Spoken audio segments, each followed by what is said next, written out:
आप सब ठीक होंगे। तो मैं पुनीत चंद स्वागत करता हूं आपका अपने YouTube चैनल एसपीएस में।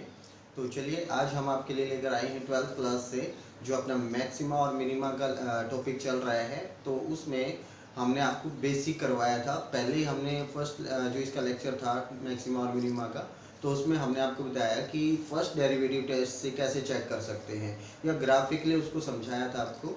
फिर सेकंड जो लेक्चर था उसमें सेकंड डेरिवेटिव टेस्ट बताया कि कैसे मैक्सिमा और मिनिमा हम निकाल सकते हैं, पॉइंट निकाल सकते हैं और उस पर फिर फंक्शन पे वैल्यू कैसे निकालते हैं। तो ये सब कुछ हम पढ़ चुके हैं अपने पहले 2 लेक्चर में मैक्सिमा और मिनिमा के। तो आज हम इसी टॉपिक के ऊपर एक्सरसाइज के कुछ क्वेश्चन करने वाले हैं, तो आपको और भी अच्छे से क्लियर हो जाएगा। अगर आप हर टाइप के क्वेश्चन मैं एक दो करवाऊँगा आपको, तो अगर आप हर टाइप के क्वेश्चन देख लेते हैं तो प्रैक्टिस आप कर पाएंगे बुक से। तो सारे क्वेश्चन अगर यहाँ पे हो जाएंगे तो फिर आप प्रैक्टिस नहीं कर पाते। तो इसीलिए मैं हर टाइप के क्वेश्चन यहाँ पे लेकर चलते हैं तो आप कर पाएंगे प्रैक्टिस, और फिर कोई प्रॉब्लम आती है तो आपके लिए ऑप्शन है, आप डिस्कस कर सकते हैं। तो देखिए स्टूडेंट, फर्स्ट क्वेश्चन है आज का हमारे पास। कहता है find the local maximum and local minimum value for the function sin x plus half cos 2x on the interval first quadrant 0 to π/2 close interval दे रखा है। तो देखते हैं हमारे पास कैसे क्वेश्चन होता है। ऑब्वियसली हमें पता है कि लोकल मैक्सिमम और लोकल मिनिमम हम दोनों टेस्ट से निकाल सकते हैं, फर्स्ट और सेकंड से। तो फर्स्ट डेरिवेटिव तो हमें करना पड़ेगा ही पड़ेगा। तो हमने फर्स्ट डेरिवेटिव किया है इसका। देखिए फर्स्ट डेरिवेटिव साइन का क्या होता है कोस, एंड कोस का क्या होता है माइनस साइन। माइनस साइन हो गया, हाफ तो कांस्टेंट था, साथ में 2x का क्या रहेगा 2। तो जो ये 2 से 2 कैंसिल हुआ तो अपने पास फर्स्ट डेरिवेटिव ये आ जाता है। अब फर्स्ट डेरिवेटिव आने के बाद हम क्या करते हैं, फर्स्ट डेरिवेटिव को 0 के इक्वल रखते हैं। ये वर्किंग रूल मैं दोनों टाइप का करवा चुका हूँ, सेकंड का भी और फर्स्ट का भी। तो देखिए हमने क्रिटिकल वैल्यूज निकालने के लिए, अगर ये आपको पहली बार अगर वीडियो को देख रहे हैं तो आपको समझ में नहीं आएगा, क्योंकि मैं डायरेक्ट बता रहा हूँ। ये जो रूल है ये हम पहले डिस्कस कर चुके हैं, आपको ग्राफिकली भी समझा चुके हैं। तो आप पिछले दोनों वीडियो देखिए, फर्स्ट टेस्ट को भी और सेकंड टेस्ट को भी, तब आपको ये अच्छे से समझ में आ जाएगा। तो देखिए फर्स्ट डेरिवेटिव टेस्ट को मैंने डेरिवेटिव को हमने क्या किया, 0 के इक्वल रखना है। क्यों? क्योंकि क्रिटिकल वैल्यूज निकालने हैं, x की वैल्यू निकालनी है। तो x की वैल्यूज मेरे पास देखिए ध्यान से, sin 2x का फॉर्मूला क्या होता है 2 sin x cos x, तो वो मैंने अप्लाई किया। यहाँ पे कॉमन जो आता है cos x, तो अपने पास ये बचा। अब cos x अगर 0, देखिए दो चीज़ों का प्रोडक्ट अगर 0 है तो 1/1 दोनों 0 हो सकते हैं। तो cos x 0 है अगर, तो x की वैल्यू क्या होती है π/2, क्योंकि cos π/2 पे क्या होता है 0। अगर ये हमारे पास है 1 माइनस साइन 2x 0 के इक्वल है, तो साइन किसके इक्वल आ जाएगा 1/2 के। इसको उस साइड रखेंगे, 2 को डिवाइड में ले आएंगे। तो साइन 1/2 कहाँ पे होता है π/6 पे। वैसे तो आगे भी होता है, लेकिन हमें तो इंटरवल फर्स्ट क्वाड्रेंट दिया हुआ है, फर्स्ट क्वाड्रेंट में π/6 पे होता है। तो ये हमारे पास दो वैल्यू आ गई x की। अब हम दोनों पे 1/1 चेक करते हैं यूजिंग सेकंड डेरिवेटिव टेस्ट। तो सेकंड डेरिवेटिव टेस्ट में क्या बताया था, अगर सेकंड डेरिवेटिव जो हम करेंगे वो गिवन वैल्यू के ऊपर माइनस आ जाए तो मैक्सिमम, प्लस आ जाए तो मिनिमम। तो देखते हैं क्या आता है। सेकंड डेरिवेटिव करेंगे पहले दो। तो सेकंड डेरिवेटिव इसका हमने फिर से डिफरेंशिएशन कर देना है। कोस का क्या रहेगा माइनस साइन, ये माइनस हमारा पहले से है, और sin 2x का cos 2x और 2x का 2। तो ये हमारे पास सेकंड डेरिवेटिव आ जाता है। अब हम चेक करते हैं पहले पॉइंट पे, दैट इज π/2। तो x इज इक्वल टू π/2 पे जब मैंने sin π/2 रखा तो अपने पास क्या बन जाएगा, sin π/2 1 होता है, तो ये माइनस है, ये -1 बना देगा, ये माइनस, फिर 2, फिर साइन देखिए 2x है, तो 2x का मतलब अगर x को π/2 रखता हूँ तो 2 से मल्टीप्लाई होके क्या बन जाएगा पाई, और कोस पाई पे क्या होता है -1 की 2 से मल्टीप्लाई होके क्या बना देगा +2, तो 2 - 1 क्या आ जाएगा 1। और ये कैसा है पॉजिटिव है, पॉजिटिव पे क्या होता है फंक्शन हैज मिनिमम वैल्यू, तो सॉरी π/2 होगा, π/2 पे क्या होगी इसकी वैल्यू मिनिमम। तो मिनिमम वैल्यू है हमारे पास, वो क्या है, वो मिनिमम वैल्यू भी हमें निकाल के दिखानी है। तो वो मिनिमम वैल्यू हम कहाँ रख देंगे, फंक्शन में। तो फंक्शन में मैंने π/2 रखा, x की जगह sin π/2, हाफ कोस π/2 रखेंगे तो पाई बन जाएगा क्योंकि 2x है। तो हमारे पास ये देखिए क्या बनता है 1 बनेगा, एंड दैट इज -1 बनेगा। तो जैसे ही मैं इनको कैलकुलेट करूँ हाफ आ जाएगी वैल्यू, पॉजिटिव हाफ। तो ये इसकी क्या रहेगी, मिनिमम वैल्यू रहेगी। जैसे हमने पढ़ा था वैसे ही हमें अप्लाई करना है। तो देखिए अब इस π/6 के ऊपर और चेक कर लेते हैं। तो पी/6 पे कैसे हमारे पास देखिए, जैसे ही मैंने x equal to π/6 second derivative में रखा तो ये आया माइनस और ये भी माइनस, तो ये हमारे पास क्या बन जाता है -3/2। माइनस नेगेटिव आया है तो इट मीन्स मैक्सिमम वैल्यू रखेगा। और मैक्सिमम वैल्यू क्या आएगी इसकी, देखिए कैलकुलेट की हमने, फंक्शन में रख दिया इसकी वैल्यू को, यहाँ पे 5/6 रखा हमने, तो देखिए कैलकुलेट करने के बाद ये आया अपने पास 3/4। तो ये हमारे पास क्या रहेगी मैक्सिमम वैल्यू, और ये क्या रहेगी हाफ मिनिमम वैल्यू। तो इस तरीके से हम क्वेश्चन को सॉल्व करेंगे। चलिए नेक्स्ट क्वेश्चन पर देखिए स्टूडेंट्स, नेक्स्ट इंपॉर्टेंट क्वेश्चन है हमारे पास, ये पहले भी एग्जाम में आया हुआ है। Prove that the maximum value of this function is this. तो ये हमें प्रूव करवाना है कि इस फंक्शन की जो मैक्सिमम वैल्यू होगी वो ये होगी। तो चलिए हम चेक करते हैं। मैक्सिमम वैल्यू के लिए हमें पहले क्या करना है, फर्स्ट डेरिवेटिव। तो जब भी हमारे पास जो फंक्शन है उसी वेरिएबल की पावर वही है, मतलब फंक्शन की पावर फंक्शन है, तो देखिए ये भी एक फंक्शन है और इसकी पावर भी फंक्शन है, तो हमें कौन सा रूल से डिफरेंशिएशन करना होता था, टेकिंग लॉग बोथ साइड। तो मैंने दोनों तरफ क्या लिया, लॉगरिथम, तो लॉग एफ एक्स, देन ये जैसे ही मैं इसमें लॉग लिया तो पावर आगे आ गई, तो ये बन गया अपने पास। अब ये देखिए रियल में है क्या, log x raise to the power -1 आगे आ जाएगा, तो ये हमारे पास माइनस लॉग एक्स बनता है। तो देखिए ये मैंने इसको इसी तरीके से लिख दिया है यहाँ पे। तो देखिए आप डिफरेंशिएशन करेंगे, अभी तक मैंने इसको सिंपल फॉर्म में कन्वर्ट किया। तो देखिए लॉग एफ एक्स का 1/fx और एफ एक्स का f dash x, second differentiation कर दिया। इधर देखिए माइनस, और इसका differentiation x as it is, और log x का 1/x, x से x कैंसिल होके 1 आ गया, और log x as it is x का 1। तो ये डिफरेंशिएशन हम काफ़ी बार पहले भी कर चुके हैं, तो इसमें ज़्यादा कुछ आएगा नहीं आपको प्रॉब्लम।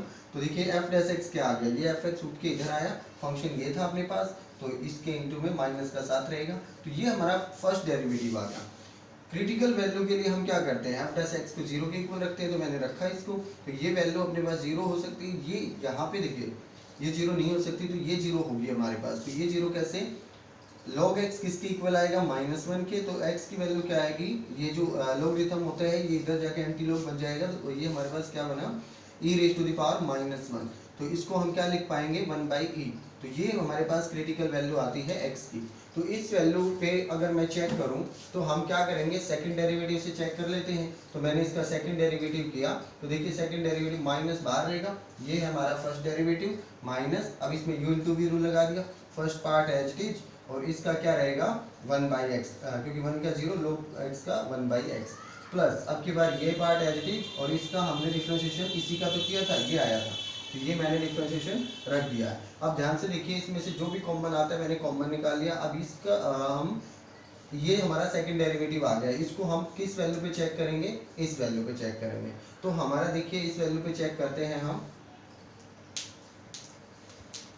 1/e पे। तो 1/e पे जब मैंने इसको चेक किया, तो जहाँ पे भी x था वहाँ पे 1/e रखा मैंने, तो ये वैल्यू हमारे पास नेगेटिव निकल के आती है। तो ये नेगेटिव अगर है तो हमारे पास मैक्सिमम वैल्यू रखेगा f(x), तो वो नेगेटिव वैल्यू मैक्सिमम वैल्यू क्या रहेगी, हमने फंक्शन के अंदर जो फंक्शन दिया हुआ था वहाँ पे 1/e पुट किया x की जगह, तो हमारी मैक्सिमम वैल्यू आ गई जो हमें पूछ रखा था कि ये होगी, तो यही हमारी मैक्सिमम वैल्यू आई है। तो जब भी प्रूव करवाने के लिए बोल रहा है तो ऑब्वियसली वही होगा, लेकिन हमें चेक जरूर करना पड़ेगा कि मैक्सिमम आएगी ही नहीं, क्या पता कहीं पे मैक्सिमम ना आती है तो वहीं पे क्वेश्चन खत्म हो जाएगा कि क्वेश्चन में कंडीशन ही गलत दे रखी है, तो हमें चेक जरूर करना पड़ेगा। तो इस तरीके से क्वेश्चन करना है आपको। नेक्स्ट क्वेश्चन देखिए स्टूडेंट, नेक्स्ट क्वेश्चन अपने पास कहता है if y is equal to this function has a turning point at this। अभी टर्निंग पॉइंट का मतलब क्या है, देखिए मैंने आपको जब बताया था मैक्सिमा और मिनिमा, तो टर्निंग पॉइंट पे ही या तो मैक्सिमा होता है या फिर मिनिमा होता है। तो टर्निंग पॉइंट पे ही हमें बोल रहा है कि यहाँ पे मैक्सिमा या minima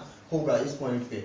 find the value of a and b, show that function y is maximum at p। तो इस p के ऊपर मैक्सिमम होगा ये हमें शो करवाना है, और लेकिन ये दे रखा है कि टर्निंग पॉइंट है। तो टर्निंग पॉइंट का मतलब क्या है कि वहां पे पैरेलल टू, देखिए जैसे ही टर्निंग पॉइंट आता है किसी कर्व का किसी भी एक्सिस में, तो वो parallel to x axis automatic बन जाता है, और पैरेलल टू एक्स एक्सिस में डेरिवेटिव किसके इक्वल रहता है, 0 के इक्वल। तो ये चीज आपको माइंड में रखनी पड़ेगी कि टर्निंग पॉइंट का मतलब क्या। टर्निंग पॉइंट जैसे देखिए ये जा रहा था अपने पास इंक्रीजिंग, तो इंक्रीजिंग में कुछ ना कुछ एंगल बनेगा, डिक्रीजिंग में भी कुछ ना कुछ एंगल बनेगा, लेकिन जैसे ही टर्निंग पॉइंट आएगा तो वो पैरेलल, उसका टेंजेंट क्या रहेगा, पैरेलल टू एक्स एक्सिस, तो वहां पे डेरिवेटिव किसके इक्वल आएगा, 0 के। तो इस टर्निंग पॉइंट का मतलब यही था। तो देखिए पहला डेरिवेटिव मैंने कर दिया इसका यहाँ पे डायरेक्ट, तो देखिए फर्स्ट डेरिवेटिव इसके अंदर मल्टीप्लाई करके मैंने इसको फंक्शन बना लिया, तो ये हमारे पास as it is v as it is u का डिफरेंशिएशन, ax का डिफरेंशिएशन a, b का 0, माइनस अब की बार ये एज इट इज इसका डिफरेंशिएशन। तो ये हमने डिफरेंशिएशन कर लिया फर्स्ट डेरिवेटिव। अब अगर ये दे रखा है टर्निंग पॉइंट, टर्निंग पॉइंट दे रखा है, इट मींस फर्स्ट डेरिवेटिव क्या रहेगा, जीरो। तो ये जीरो रहेगा तो डिवाइड वाली चीज तो इधर आगे जीरो ही बन जानी है।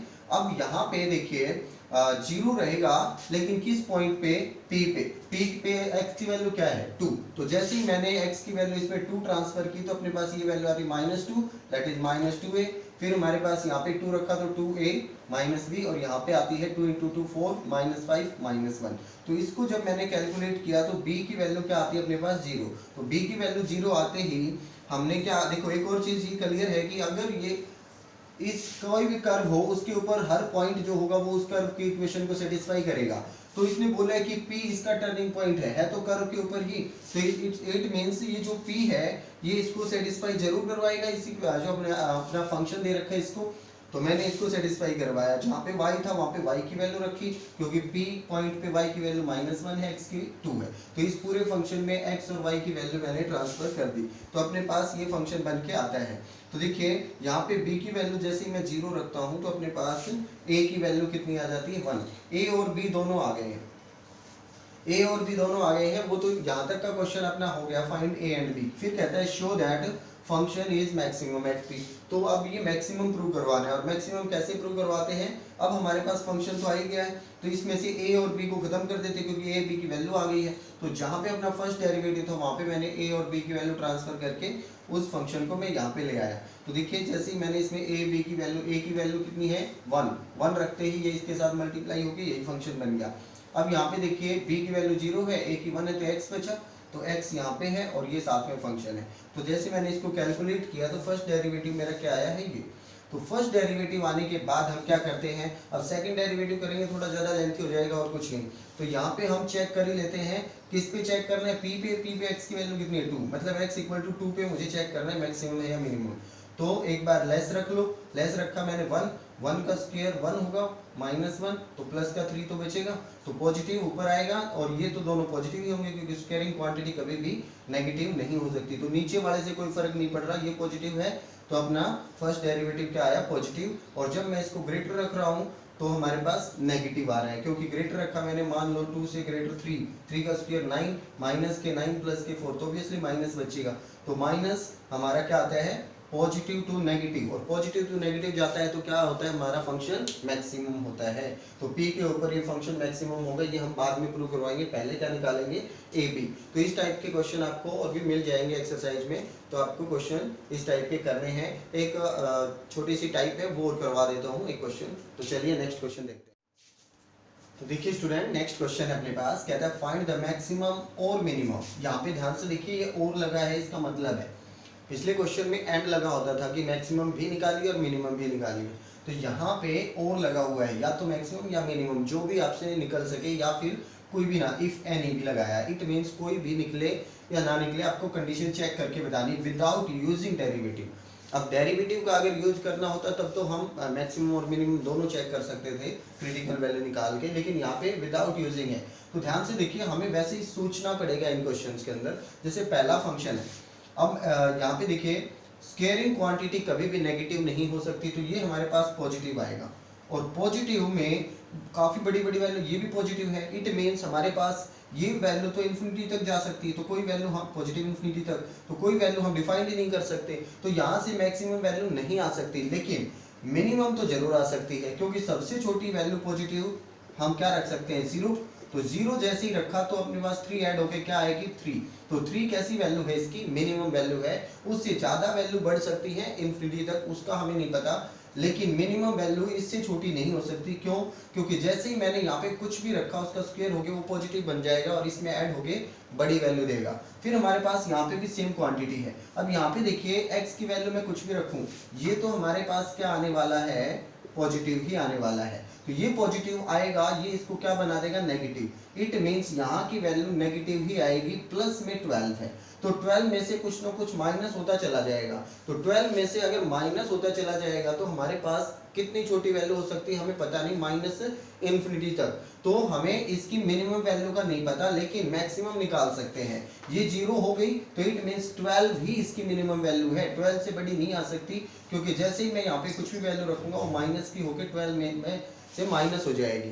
तो हम क्या कह सकते हैं, इसकी मैक्सिमम वैल्यू क्या है, हो सकती है 12, और मिनिमम हम डिफाइन नहीं कर पाएंगे क्योंकि माइनस उसमें से अगर होता जाएगा तो वो छोटी वैल्यू ही हमें देगा। फिर हमारे पास थर्ड है, देखिए मॉड्यूलस फंक्शन। मॉड्यूलस फंक्शन की प्रॉपर्टी आप अच्छे से जानते हैं, मॉड्यूलस फंक्शन में कभी भी नेगेटिव वैल्यू नहीं आती। नेगेटिव नहीं आती तो सबसे छोटी वैल्यू क्या हो सकती है, 0। तो मैक्सिमम आप पता नहीं लगा सकते, क्यों, क्योंकि मैक्सिमम पॉजिटिव तो बहुत सारी होती हैं इन्फिनिटी तक, तो इसकी मिनिमम वैल्यू हमारे पास क्या हो सकती है, 0। अब कुछ फंक्शन ऐसे भी हैं जिनकी ना मिनिमम वैल्यू हो सकती है ना मैक्सिमम हम पता कर सकते हैं, जैसे x³ है। तो x³ ऐसा है कि जिसमें माइनस रखें तो माइनस की वैल्यू देता है, प्लस रखें तो प्लस की वैल्यू देता है। तो यहाँ से हम डिफाइन नहीं कर पाएंगे कि इसकी मिनिमम वैल्यू क्या रहेगी, मैक्सिमम क्या रहेगी। तो देखिए जैसे ही मैं इसमें रखता हूँ, अपने पास माइनस रखता हूँ तो माइनस की ही वैल्यू बढ़ती चली जाती है, माइनस इन्फिनिटी तक, और प्लस की इन्फिनिटी तक चलती जाती हैं, प्लस रखते हैं तो यहाँ पे हम डिफाइन नहीं कर पाएंगे। तो ऐसे फंक्शन के लिए हम बोलेंगे ना तो इसमें मैक्सिमम होगी ना मिनिमम होगी। तो इस टाइप से आपके क्वेश्चन मिलेंगे आपको, इस जितने टाइप मैंने करवा दिए हैं। फिर भी अगर कोई प्रॉब्लम आती है तो आपके पास जो ग्रुप है उनको ज्वाइन करो और वहाँ पे प्रॉब्लम का सॉल्यूशन मिलेगा आपको। तो चलिए मिलते हैं नेक्स्ट वीडियो।